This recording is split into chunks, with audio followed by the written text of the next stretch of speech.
Bueno, pues ya estamos de vuelta en el tiempo de la entrevista política aquí en Canal 6 Televisión. Llega el momento de acercarnos una vez más hasta el puerto de La Cruz. Nos acompaña hoy su actual alcaldesa y además la candidata oficial de Coalición Canaria al Ayuntamiento del puerto de La Cruz. Muy buenas tardes, bienvenida Sandra Rodríguez.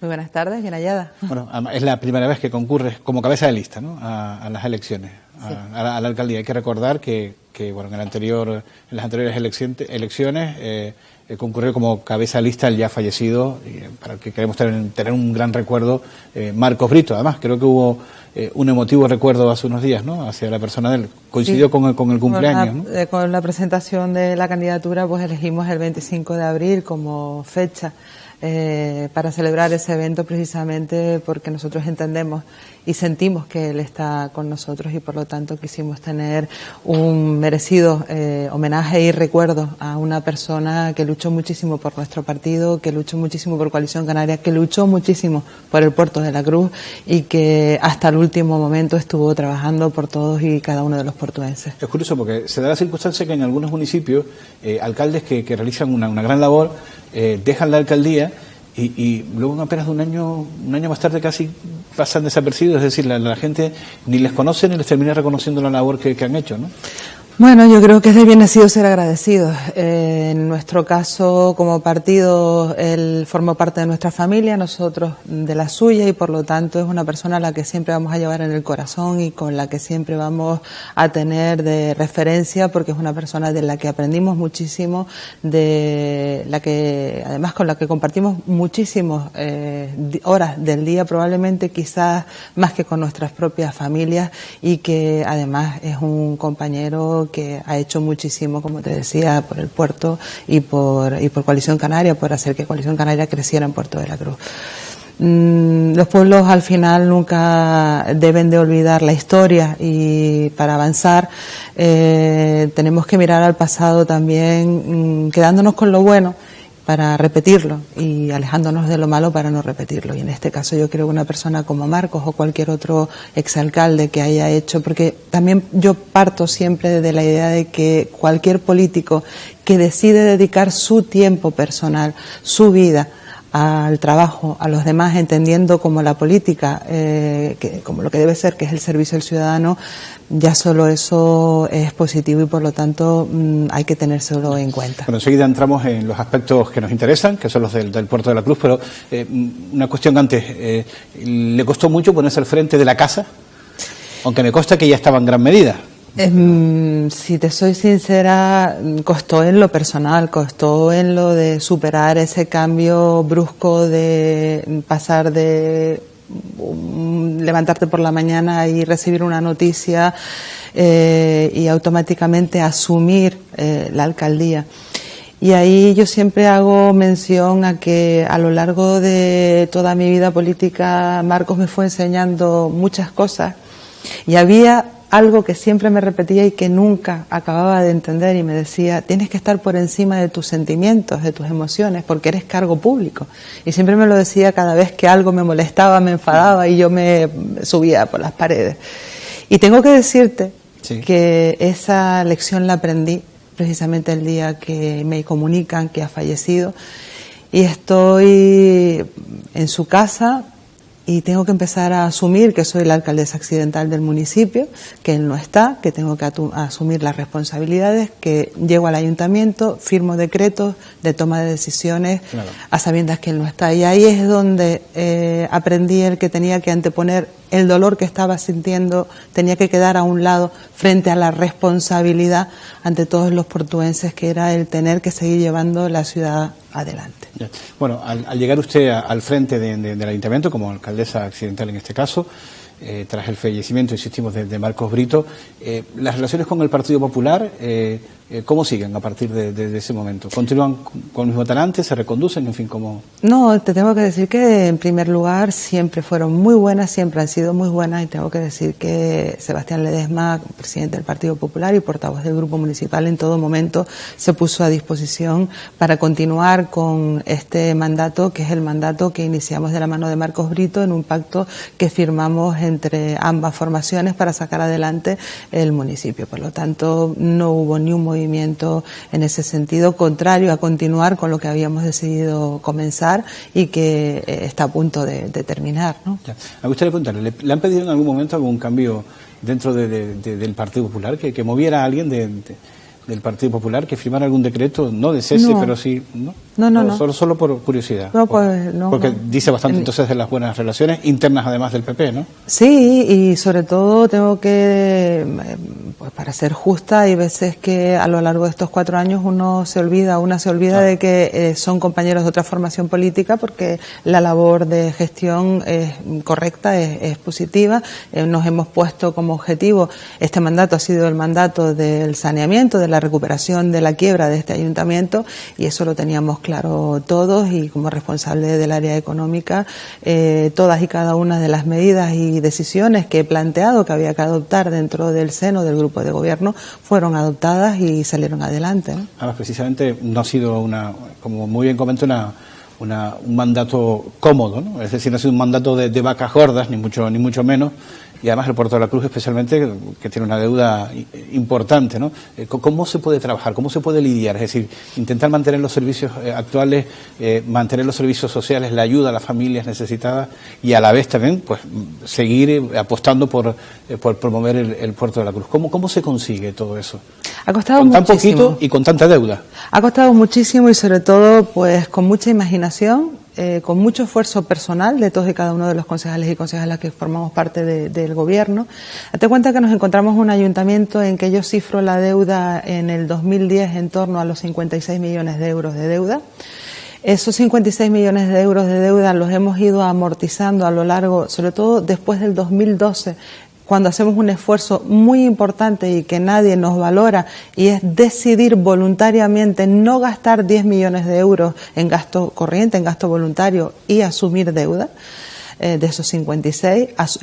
Al mismo tiempo nos acogimos al plan de pago a proveedores, y eso nos ha permitido, en primer lugar, ser totalmente transparentes por primera vez en la historia en cuanto a la deuda que tiene este ayuntamiento. De esos 56 millones, ahora mismo podemos hablar de que tenemos 24 millones en un plan de pago que está perfectamente planificado aquí al 2023. O sea que hemos pagado 32 millones, y que está perfectamente planificado. Las reglas del juego han sido muy duras.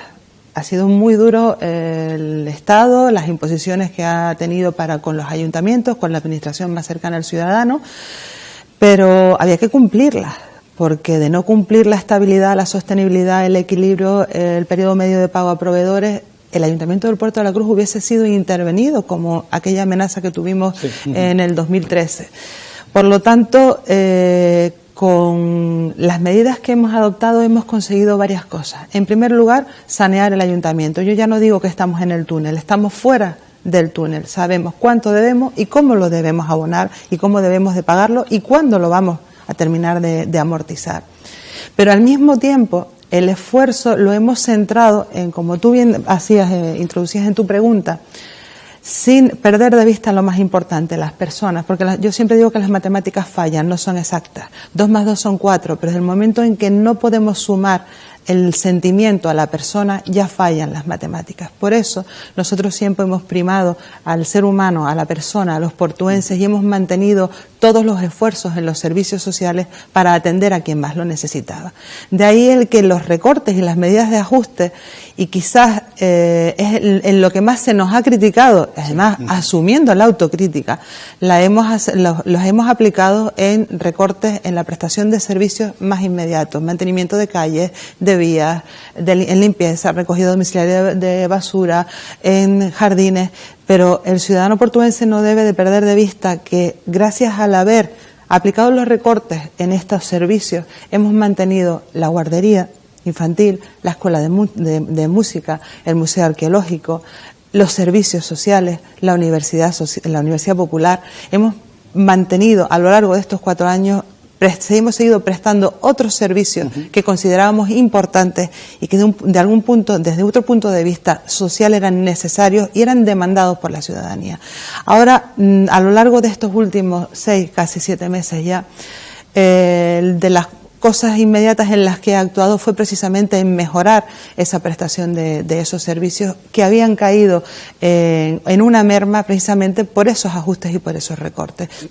Le he exigido a las distintas concesionarias, entre ellas a la concesionaria de limpieza, que tenía que mejorar la prestación. Se ha empezado a notar, se tiene que seguir notando, se tiene que seguir mejorando. No realizaban, es decir, habían quejas.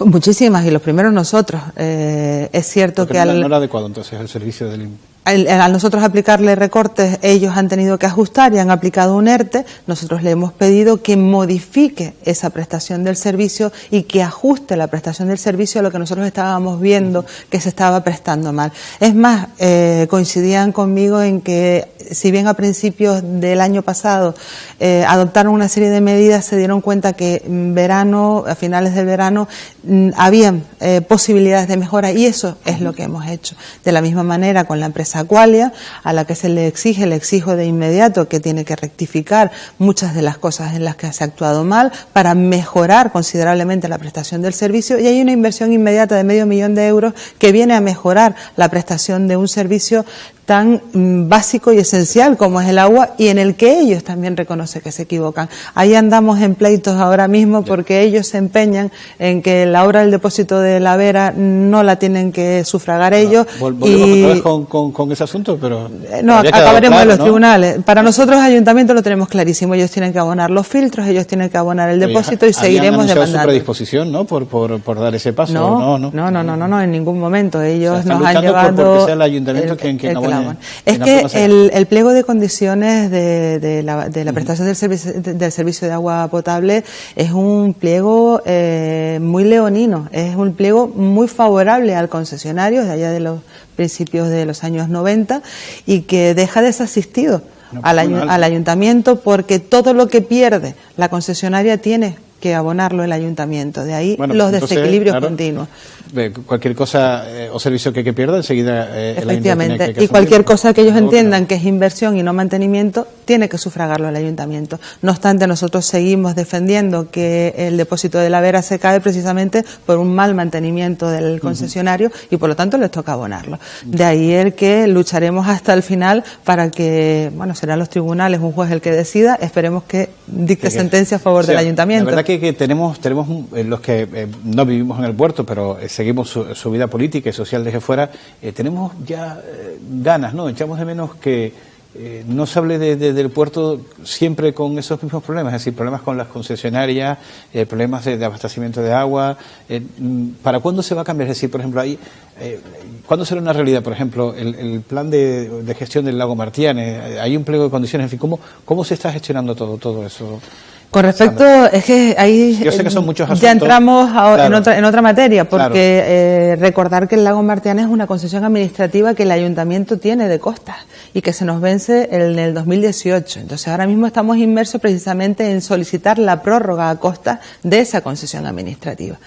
Y hemos presentado documentación, estamos hablando tanto aquí en Santa Cruz como lo hice en enero en Madrid, para establecer cuál es el canon que se nos quiere cobrar, porque estamos hablando de en torno a que quiere, sí, teniendo en cuenta además que estamos hablando de una obra de arte, es una obra artística de César Manrique, y a mí me sorprendió muchísimo la atención, me llamó muchísimo la atención, y sobre todo cuán lejos queda para Costas Madrid un lugar como el Puerto de la Cruz y las Islas Canarias, porque la señora con la que hablé, la funcionaria con la que hablé, tranquilamente llegó a decirme que si renunciábamos a la concesión teníamos que derribar el lago Martianes. Entonces mi sorpresa fue decirle, usted no entiende lo que es un bien de interés cultural, y tuve que explicarle lo que era un bien de interés cultural y que bajo ningún concepto ni un solo portuense le íbamos a dejar. Afirmarte que sí. Llegó a plantearlo, entonces le dije, ni un solo portuense va a permitir que se derriba la obra de César Manrique, y tuve que explicarle, incluso le dije,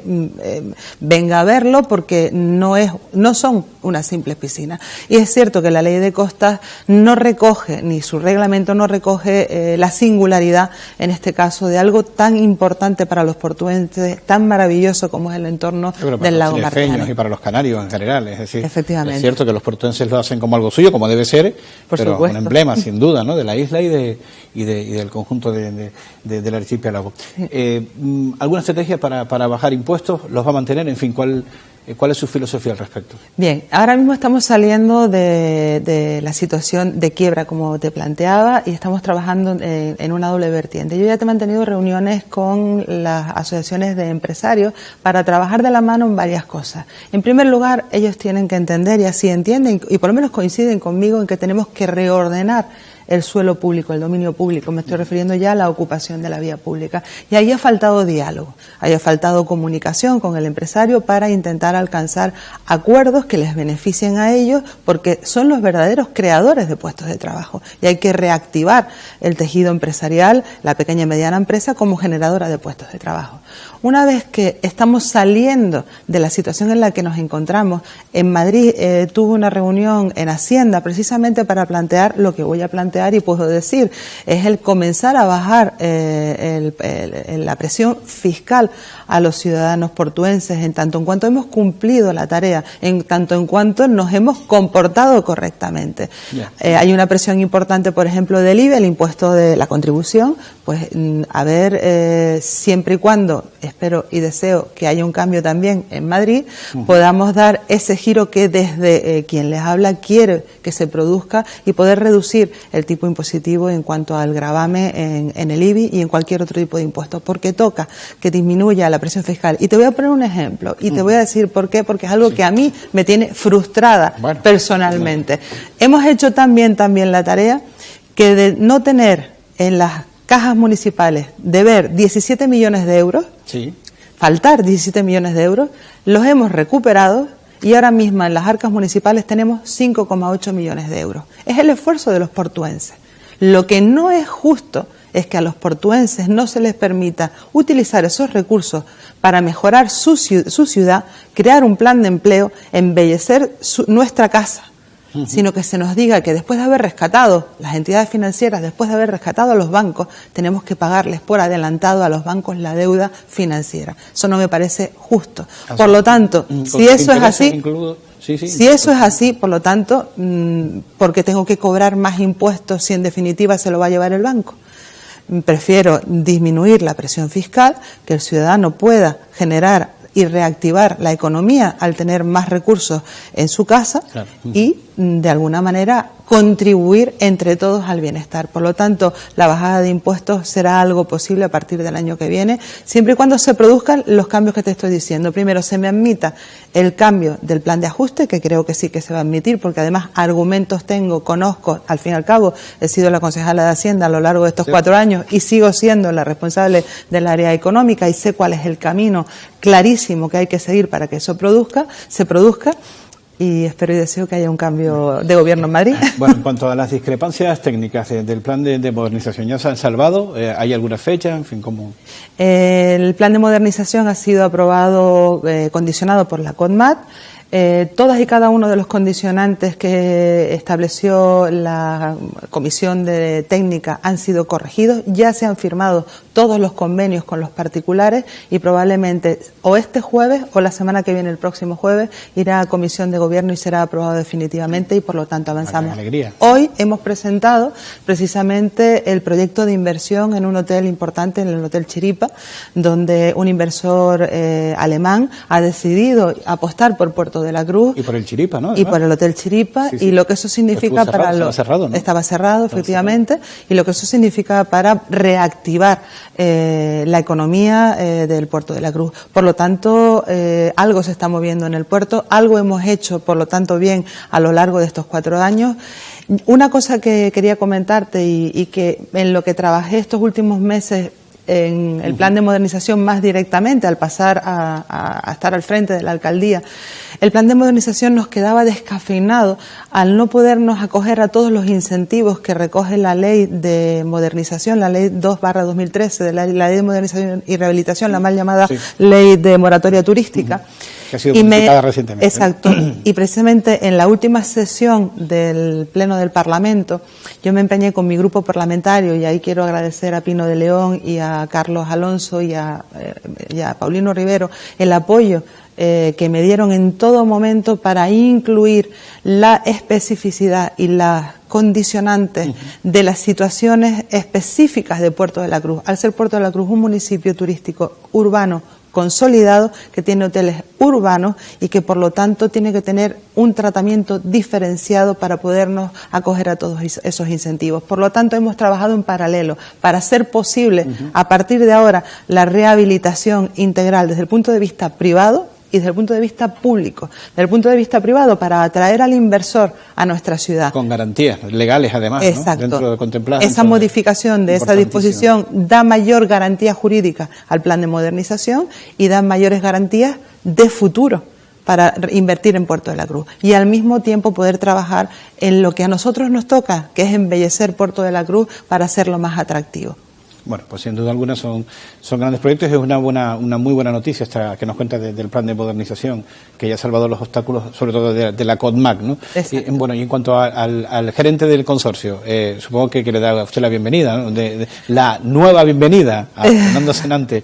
¿Para cuándo se empezará a notar? Estamos ahora mismo esperando a que el Estado se pronuncie. La comisión técnica discute, debate y por unanimidad elige nuevamente a Fernando Senante como gerente.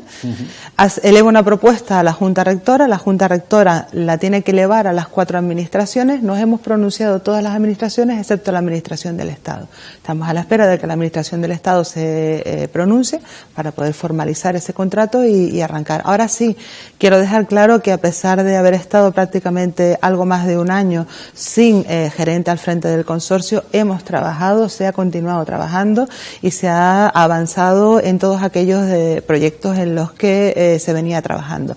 Evidentemente la figura de un gerente va a agilizar sobre todo y aligerar el trabajo, pues en este caso de quien te habla, que es la presidenta accidental. Que conoce además la casa por dentro, ¿no? Exacto, y que sabe todos y cada uno de los proyectos en los que estamos trabajando y vendría perfectamente a colaborar. Pero una pena, porque que no se haya agilizado desde el minuto uno, pues ya es difícil poner de acuerdo a todas las instituciones, ponerlas de acuerdo encima económicamente es aún más complicado y aquí parece que se reúnen todas esas condiciones, ¿no?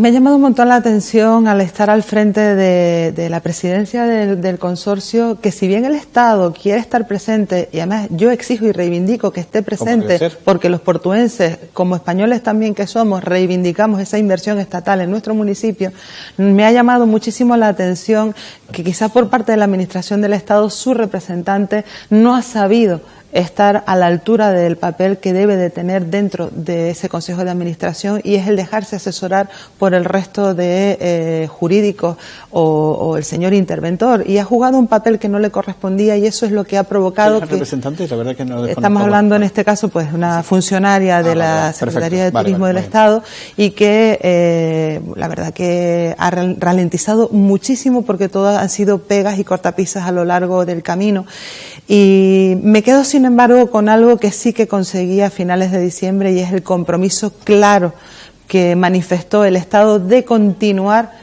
en el consorcio urbanístico, y con eso me quedo porque además no puso plazos. En un principio habían planteado hasta el diciembre del 2015, ya no ha puesto fecha de finalización, y por lo tanto eso es positivo y con eso nos quedamos. Seguiremos reivindicando esa apuesta decidida por que tanto el Cabildo como el Gobierno como el Estado inviertan en Puerto de la Cruz para esa rehabilitación de todo lo que el plan de modernización contempla y que debe salir adelante.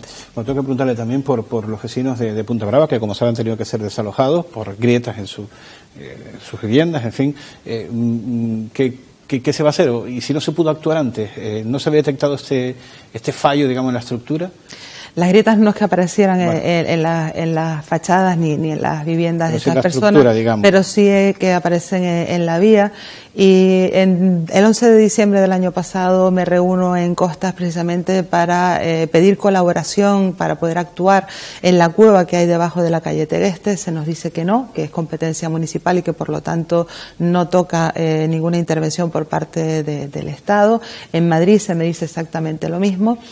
Y encargo unos estudios preliminares. Ese estudio preliminar empieza a advertir de la posible gravedad de la grieta, que es algo más de lo que estamos viendo en superficie. Se encarga de emergencia un estudio geotécnico, y ese estudio geotécnico empieza ya a poner de relieve dos datos en concreto que hay que tener en cuenta y que contra la naturaleza es difícil luchar. Uno es la propia acción del mar, que además se ha comprobado que está rompiendo cada vez más cerca de la costa del Puerto de la Cruz, está rompiendo cada vez más cerca de Punta Brava, y que ha hecho que ese trabajo continuo y diario, que además este invierno hemos tenido temporales de mar muy fuertes en el Puerto de la Cruz, mientras en otras zonas de la isla se hablaba de temporales de viento o de lluvia, en el puerto siempre han sido costeros por mar, temporal de mar. Y por otro lado, algo que nos ha preocupado muchísimo y que ha salido a la palestra tras el informe y el estudio geotécnico, que es el movimiento natural de un acantilado. Lo que es el pueblo de Punta Brava se sustenta o se asienta, sobre un acantilado, y ese acantilado tiene un movimiento natural que se ha acelerado en los últimos meses. De ahí el que en un primer lugar se cierre la vía al tráfico de vehículos, luego de peatones, y al detectar ya con el estudio del escáner que se nos facilita el jueves a primera hora de la tarde, que una de las cuevas, la cueva en concreto es bastante más profunda de lo que en principio se pensaba y que se acerca a una de las viviendas, es por lo que se aconseja el desalojo. Y es lo que se ha hecho en la mañana de ayer, para salvaguardar, porque lo primero, ante todo, es velar por la seguridad de los vecinos, y habían 3 familias afectadas directamente, con las que además mantengo una comunicación directa y continua desde el jueves. Me reúno con ellos el jueves por la tarde, y durante todo el fin de semana le voy dando información de cómo va a ir avanzando el estado de la grieta y el avance del acantilado. Y ayer, pues, en colaboración con ellos, que además buscaron, a mí había una persona en concreto, don Félix, que me preocupaba muchísimo, un señor mayor que toda la vida viviendo en Punta Brava con su hija, y me preocupaba muchísimo tener que desalojarlo y que no se quedara en su entorno habitual. Pues sin embargo hemos conseguido, gracias a don Esteban, que de aquí le doy las gracias también, el poder alquilar una vivienda próxima además a su casa, y por lo tanto se quedará en el entorno de su vida natural y de su día a día, y por lo tanto con esa parte me quedo. El resto, tanto doña Conchita como Juan Miguel, pues también han salido, y Juan Antonio también. Son personas con las que mantengo ya un contacto directo, porque me preocupa muchísimo, sobre todo su seguridad, como te decía, y de ahí el desalojarlos. Muy bien. Bueno, pues esta semana, tendremos reunión con los geofísicos que vienen este jueves, solución, ¿no? Para terminar de darnos toda la información técnica junto con los geotécnicos y los técnicos municipales, y poder comenzar a ver soluciones técnicas y soluciones económicas que preocupan. Pero al haber decretado la emergencia en este tema en concreto, no tendré que esperar por los informes ni por los permisos de costas pertinentes, y por otro lado estoy tranquila porque, cueste lo que cueste, sé de dónde poder sacar esos recursos para ejecutar la obra la que más adecuada sea en estos momentos. Muy bien. Pues Sandra Rodríguez, muchísimas gracias. Esperamos verla de nuevo por esta casa. Un placer, cuando ustedes quieren, pues estaré aquí con ustedes otra vez. Bueno, la actual alcaldesa y candidata de Coalición Canaria al Ayuntamiento del Puerto de la Cruz nos ha visitado hoy. Esperamos contar con ella en próximas semanas, porque bueno, nos interesa también conocer qué proyectos de futuro tiene. Hasta la próxima ocasión. A ustedes no se vayan, porque enseguida estamos con más entrevistas aquí en Tiempo de la Entrevista, en Canal 6 Televisión. Hasta ahora.